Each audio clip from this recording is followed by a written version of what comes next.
Hello and welcome back to Iconic and In Conversation with David Icke. Welcome back, David. Thank you. In the last episode we talked about social media and the massive impact it has on everyday life today. And then we moved on to Silicon Valley, which obviously is connected to the whole social media arena. So today, sort of moving on, but in the same vein, in the direction, hearing a lot recently about artificial intelligence. And I have to say, I know a little bit about it and it kind of scares me a little. So could you enlighten us to a bit more information? Well, I obviously have been highlighting the fact that if you go deep in the rabbit hole to what I call the spider in the end is not human. And it's not even in this dimension, ultimately, although it does cross obviously into this dimension and works through these networks of death cult control. And obviously I've also become well known for talking about reptilian and other non-human entities that are involved in this manipulation. But keep going and keep going and keep going. And what you find in the end is simply a state of consciousness that is behind all this, which expresses itself through non-human entities, through this spider network and the network of the death cult within human society. So in the end, is where I'm going with this, is that what is behind this is simply consciousness. And it's a very imbalanced state of consciousness. You know, we see people who are nice and genuine and kind, and then we see psychopaths. What you're looking at, although you're looking at two apparent physical bodies, what you're looking at is two different states of consciousness. That's what you're looking at. Mm-hmm. Therefore, the way that consciousness expresses itself is different. And what we're looking at behind this whole network of human control is ultimately a very imbalanced, fiercely imbalanced state of consciousness that I would perhaps call ultra-psychopathic. And I talk about artificial intelligence with that kind of introduction because a question that's very rarely asked is, what is AI? What is artificial intelligence? And it actually takes a number of forms. It's intelligence in the sense that it can make decisions having assessed information. And there's different levels, like I say, of this intelligence. On one level, you've got algorithmic AI.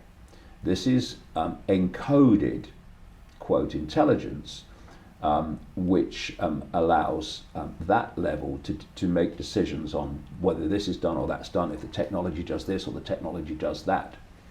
Even down now, in great extremes, they're introducing military technology where AI is deciding if it's used or not, and who on. Goes under the term now, the term of killer robots. So then you go to the next level of AI, which is called learning AI. It's one name for it anyway. And this is a level of AI which can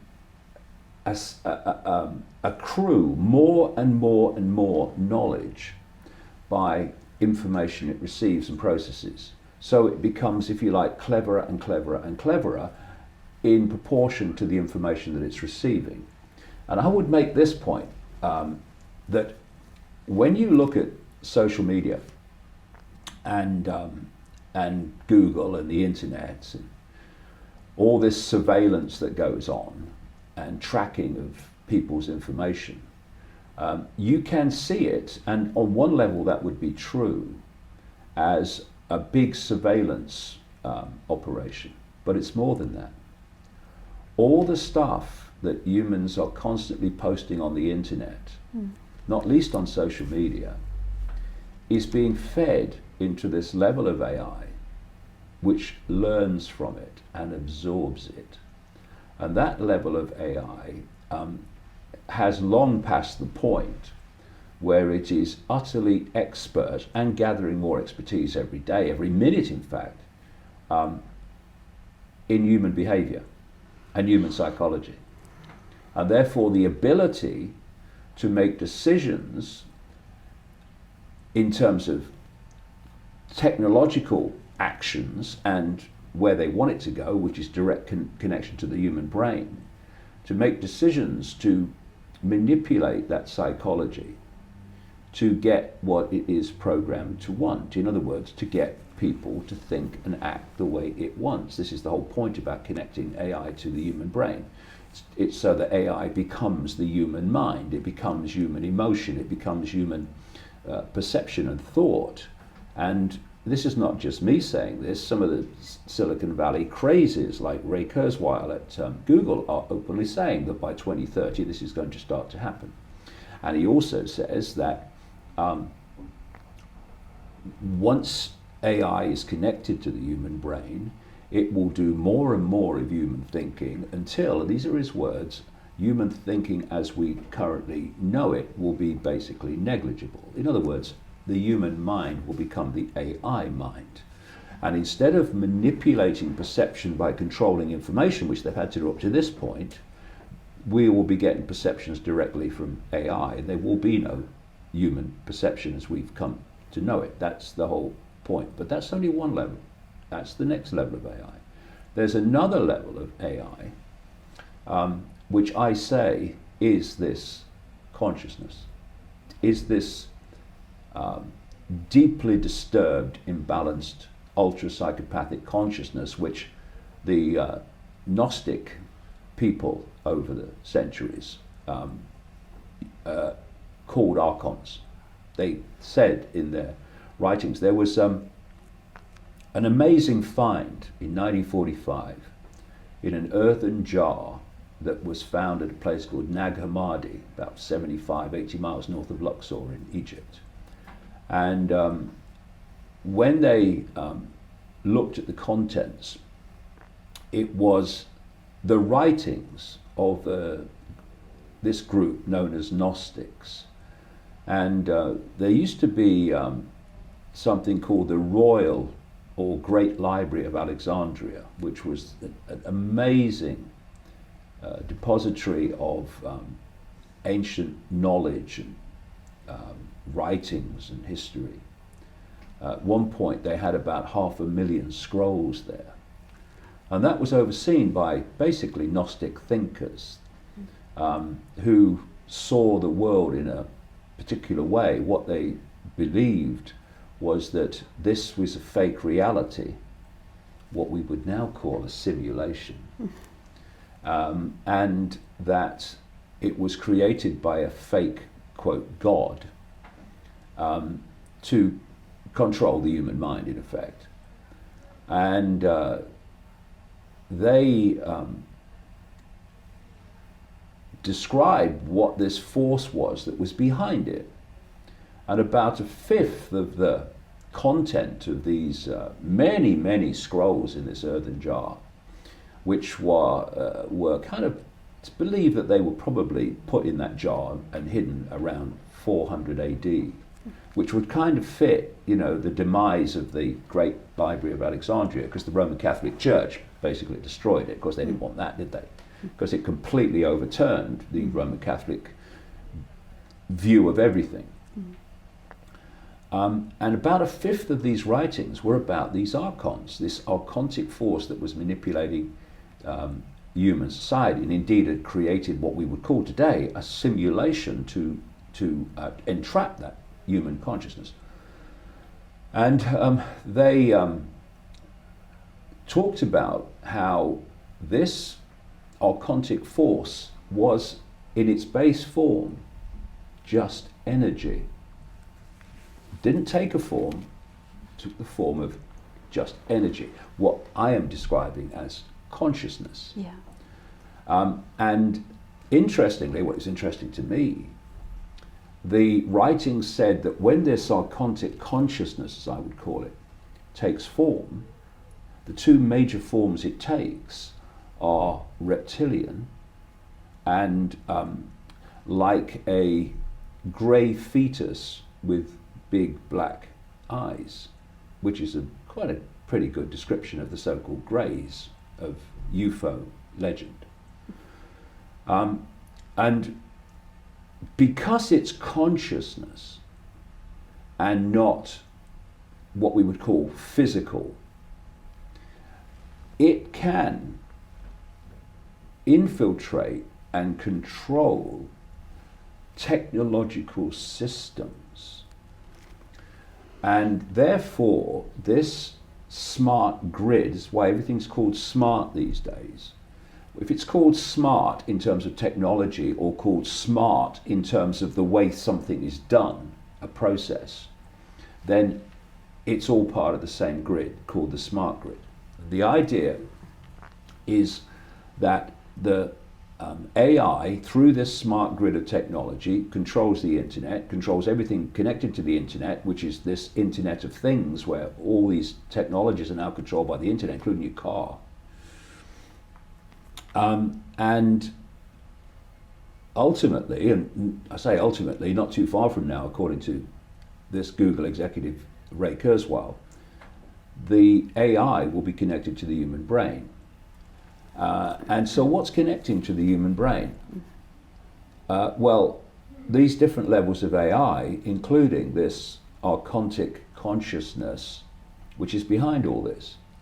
And that level of the so-called AI is designed to absorb the human mind and absorb it into itself. So I've called this process in my books the assimilation, where this archontic consciousness assimilates the human mind into itself. And therefore, human minds become, if you like, computer terminals of it. And this is where AI is ultimately going. But they try to keep it on the level of robots and technology, so people don't see where this is ultimately going. So the idea is, in the end, and this has been the process, it's been the process from the start of this hijack of human society, way back, way back. It's been a process of bringing humanity to the point where it can be assimilated. Now, if you try to assimilate human consciousness technologically, while humans are knocking rocks together and living in caves, well, you forget it. Mm-hmm. What you've got to do is you've got to bring the human mind to a point where it is clever enough to build its own prison, but not wise enough to see that that's what it's doing. And so you've had the development through the system. I mean, look at the education system. It's all about the left side of the brain. It's all about what we call intellect. It's not about wisdom. It's not about expanded consciousness, anything but the opposite. It's about intellectual development. And so the intellect, which is the village idiot compared with expanded consciousness, has been developed to the point where it can build this smart grid. But it's not wise enough to see that that's what it's doing. And the whole idea, the whole idea is that by the time people see what's happening, it's too late. That's why people like me are trying to say, hey, look what's happening before it's too late. And so what we're looking at is a process of using technology to assimilate the human mind into this archontic consciousness, so the human mind disappears, which is exactly what Kurzweil's saying. Not telling you why, but he's telling you, and the reason that they're telling you openly is because of the sales pitch. The sales pitch is you connect to artificial intelligence and you'll become superhuman, you'll become gods. Actually, we'll become superhuman and subhuman and posthuman. That's where this is actually going. And this addiction to smartphones, etc., this addiction to tablets and what have you, is all part of the process Yeah. of pulling humanity along, here, kitty, kitty, kitty, towards the point where people say, well, the natural next step is to connect to the human mind, to artificial intelligence. Yeah. I've heard the phrase digital addiction, and to get them as young as possible. And you can see that starting with mobile phones. Youngsters do seem to be addicted to them. I remember watching something, a group of teenagers, they didn't know what to do if they didn't have their phones. They could put them down for a few seconds and that's it, they have to have them again. So it's this, and I think this is a recognised condition, digital heroin. Digital heroin, yeah. Yeah.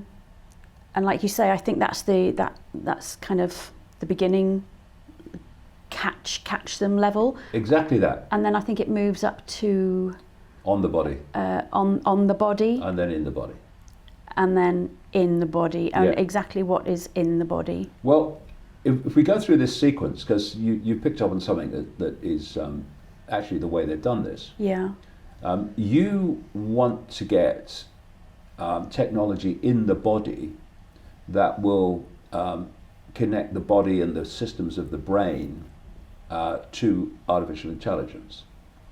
If you take away the smartphones, you take away the next stage, which is things that you wear on the body that's connected to the internet.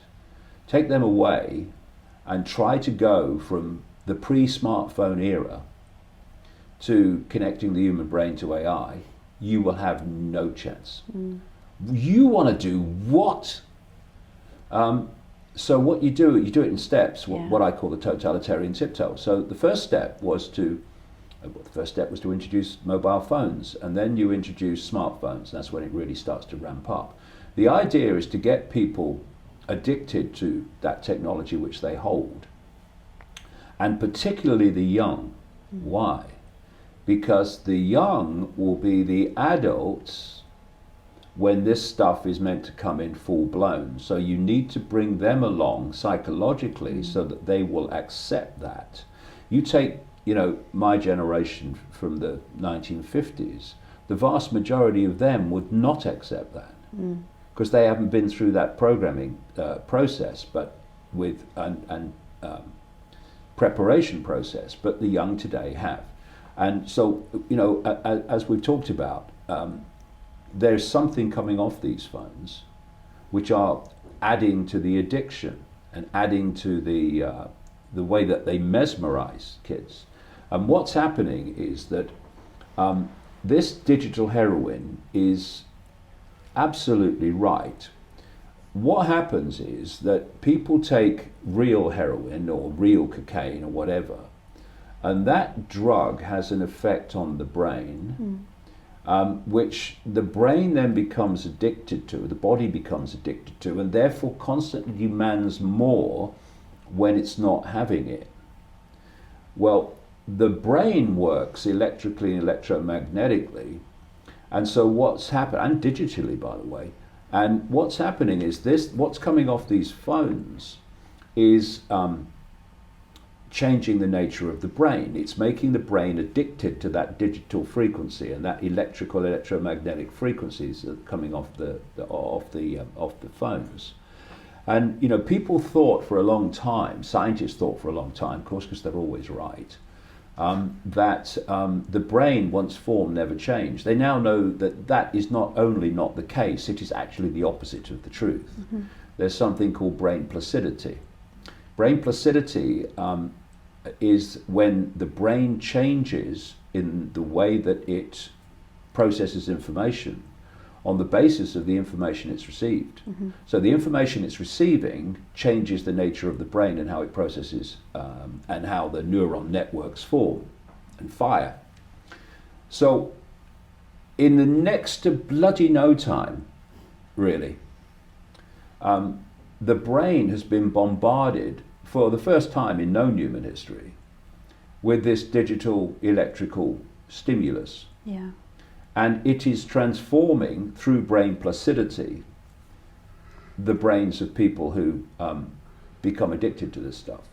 So the way that young people's who are addicted to smartphones, etc., the way their brains process information has changed, and it continues to change.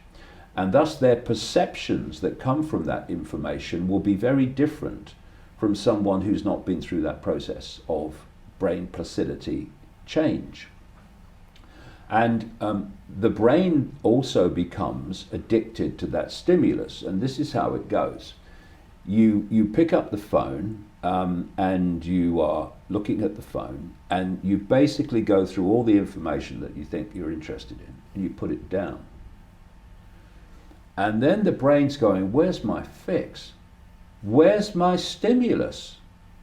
And the person picks up the phone. They won't know why they're picking up the phone. They'll just pick up the phone and it will go, it's almost zombie-like in the way that it's done.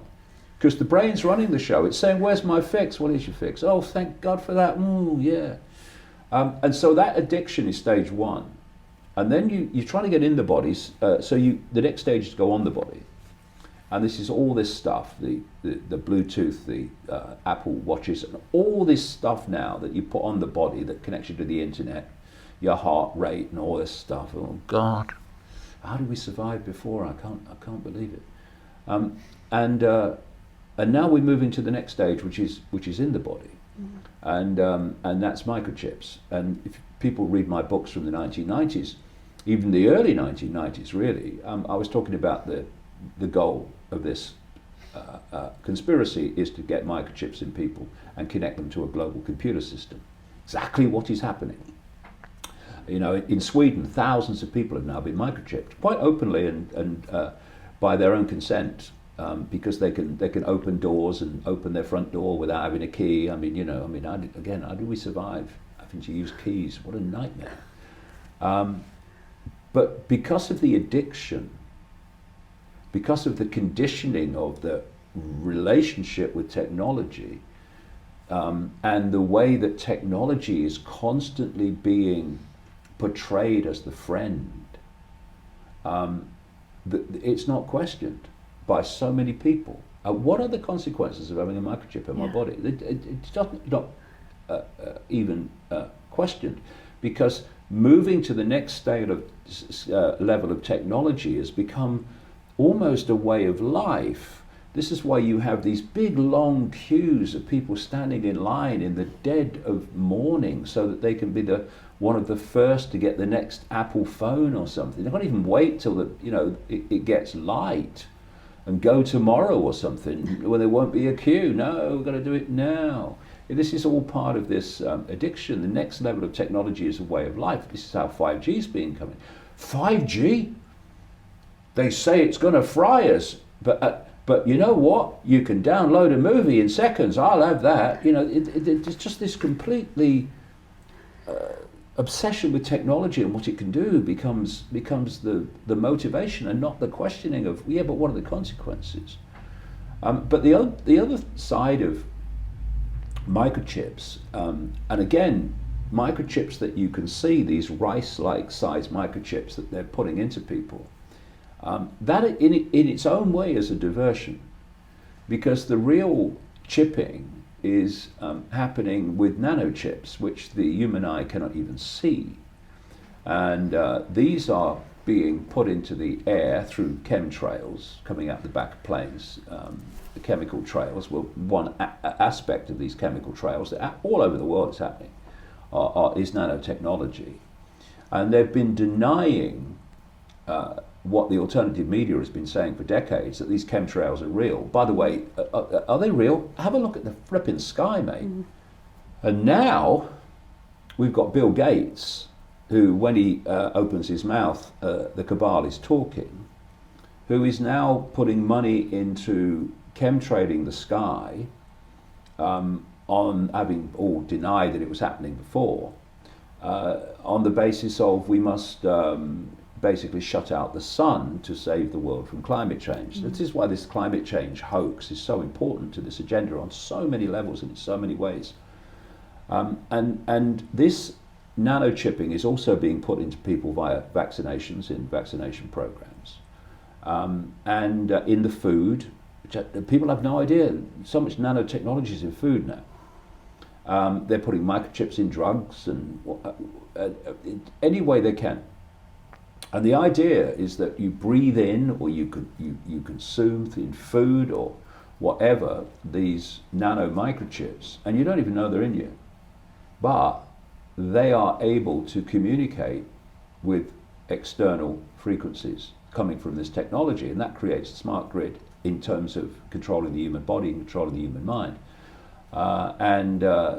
So much is going on that people actually don't realize is happening. And you know, the chips that you see, or I'll never get chipped.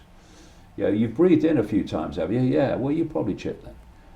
Well, you will be. But again, it comes down at the end to consciousness. Consciousness in an expanded form can overcome the influence of this stuff, overcome the influence of these things.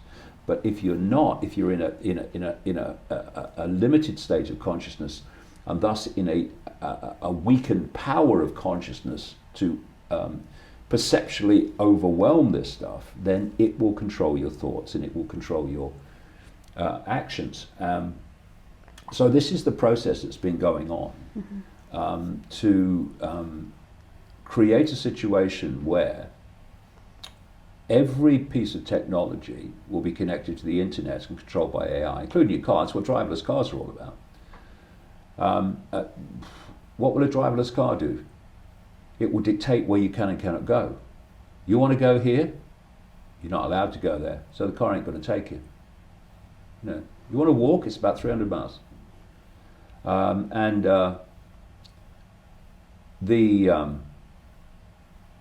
The human mind is also designed, like I say, to be connected to this AI grid and this internet-centered grid. That means that whoever controls the grid and what goes through the grid and what AI goes through the grid will decide what people think and what people can and cannot do, because all the technology will be controlled. That is where it's leading. And it's fascinating to see how all these different, apparently unconnected facets and areas connect. Because if you go to Extinction Rebellion and what I call the climate cult, which is perpetuating this hoax of human-caused climate change, that would seem to have nothing to do with what I've just described, the smart grid. Well, it has, because what they're doing is justifying the smart grid as a way of creating, quote, sustainable development to save the planet. It's not by accident that the person who, with very few others, created Extinction Rebellion, a lady called Gail Bradbrook, has a whole career history of representing companies and extremely rich people and the telecommunications industry, pushing this whole smart grid concept. It's no accident whatsoever. It's no accident that things like the UK Green Party go on and on and on about climate change, but actually at their last conference very recently refused to have a debate about 5G, which will devastate the natural world, because that's an electromagnetic phenomenon as well, which will be impacted by what the frequencies of 5G do. So this is where this whole thing is going, and it's sometimes it's like standing on the other side of the road, watching a road traffic accident in slow motion, and just screaming to the person on the other side of the road, "There's a truck coming," and they laugh in your face, and the inevitable then follows. But you keep going, and it's information that will turn this around in the end, because nothing else will. David, I feel as though we could carry on talking about this particular subject for the rest of the day. But I'm going to have to stop there because I'd just like to touch on another topic. We haven't got a lot of time, but another topic that's quite important, transgender. Oh yeah. What's going on? Well, we've got plenty of time, haven't we? Transgender. Well, again, that's interesting, because what on earth has transgender got to do with the smart grid? Yeah. Again, things look a certain way when you look at them individually. Put them together, whoa, that's what's going on. There's another agenda, which is the transformation of the human body from biological to synthetic. This is why we're getting all these synthetic robots and synthetic blood and synthetic skin and synthetic everything that's being developed. And by the way, I should make this point very, very forcibly. Whatever you see in the public arena appears to be the cutting edge. It's light years behind what's going on in the secret bases. And this technology that's being rolled out one after the other, progressing this whole deal, has already been known about for a long, long time. And what they're doing is they're bringing it out from the secret projects and developments and the secret underground bases, which there are legion, by the way. And they're playing it out to the public arena in a sequence to kitty, take people towards this ultimate goal. And so what they need to do is create cover stories of how it's being discovered and how it's being played out. So they have these startups and they have these cover stories. And I remember I watched a BBC documentary. It was a 2-part series. It was about Silicon Valley, so it weren't very good because BBC never went very far. But there was one sequence in it where there was a sequence of garage doors in Silicon Valley, and it was saying this was developed behind this garage door, this was developed by this was discovered behind this garage door. And I could see the people, you know, who were orchestrating this going, hey, too many garage doors. Someone's going to suss it in a minute. Give another cover story. Not every cover story is a garage door, okay? Find another explanation. They'll suss it. Because so much of this technology that comes into human society with a cover story, with these famous Silicon Valley bloody celebrities behind it, is actually developed by the military, by DARPA and others in underground bases, and it's just played out in a sequence to pull humanity along this road. It's something absolutely people need to understand. There's not people sitting around a table strumming their fingers waiting for some geek in Silicon Valley to develop the next level of control technology just by accident, so that they can move it on. It's all it's all there already. It's just playing it out.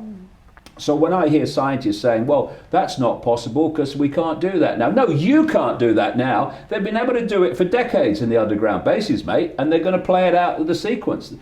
Ignorance and naivety is a human disease, really. And so the idea is to transform the human from biological to synthetic. This is why you see synthetic everywhere now as well as smart. Because this new synthetic human is the designer vehicle for artificial intelligence. And this synthetic human will not be male, and it won't be female, and it will not be able to procreate. Humans will be created, synthetic humans will be created in laboratory environments. This was exactly what was described by Aldous Huxley in Brave New World in 1932. Because, as I said before in this series, there are 2 levels of knowledge. There's the level of knowledge that the mainstream society is allowed to have, and then there's the massively more level of knowledge that this cabal has in the secret projects and secret societies. And if you can access that knowledge, either by blood, sweat, and the other thing, like people like me, or you're in it as a part of it, then you can know about technology that's possible before this public arena ever sees it. Indeed, if you spoke at that time that this was possible, this public arena would say, that's just sci-fi fantasy. That's never possible. But they know it is. But you go back to the Stone Age people. You give them a computer, they won't know what to do with it. You've got to bring people through to the level of intellect where they can build their own prison, and that's what's been happening. So what Aldous Huxley was describing was world state hatcheries where children were created in different castes, the worker caste and the elite caste and all that stuff. There was no parental involvement. And these kids, brought up without procreation, were not brought up by parents, but brought up by the state to become perceptually programmed in a much more extreme level even than now. So they become completely perceptually controlled. And this is what's happening. Now, you got to go from a biological man-woman human to that. So you do it in stages, very fast stages, the way it's going. You start to unravel the sense of male and female. You start to unravel it as a solid perceptual thing. So when professors of biology say men and women are biologically different, you give them so much abuse, they have inquiries about them and get sacked for saying the bloody obvious. And then through the schools, which is how the climate change thing has been manipulated by constant propaganda to the kids about climate change through the schools, now we're having the propaganda in the schools about transgender, where transgender becomes the dominant thing. No one can say anything about transgender, otherwise they're going to get the wrath. If a teacher does, they're sacked. If a parent does, then they get hell to pay. And this is the sequence: man, woman, gender, sex, confuse, confuse, confuse, fuse, one gender, no gender. That's the sequence. And so what they're doing is they are scrambling systematically the kids' perception of gender, preparing them for the no gender human, which is planned to happen in their lifetimes. That's why they want the kids now. And this is why and how, and I could speak for this forever, but we won't in this one time. This is why the propaganda about climate change is the propaganda about artificial intelligence, is the propaganda about transgender, is the propaganda about all these other areas that we've talked about. This is how they all connect. They're all moving to the same 0 point of a completely transformed human society. Okay. I have to be honest, I don't know if I'll be able to sleep tonight. It's very scary information. But thank you. But think how much scarier it would be if we didn't know. If we didn't know. Woke up one day and realised we've passed the point of no return. Yeah, absolutely. Okay, well, hopefully in the next episode, we might touch on what we can do with all this knowledge that we have. Okay. Once again, thank you, David. Thank you. Thank you very much for watching Iconic and In Conversation with David Icke, and very much look forward to seeing you next time. Thank you.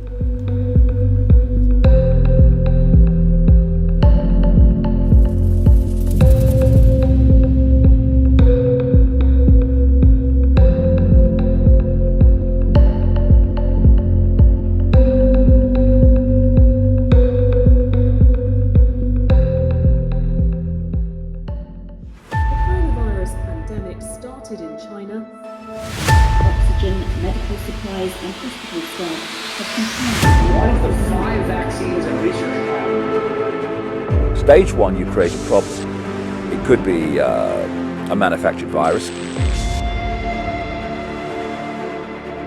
You want a reaction, and you want them to either say, do something, or you want them to accept what the authorities suggest must be done. So one of the agendas is to massively cull the population. They want to reduce the numbers.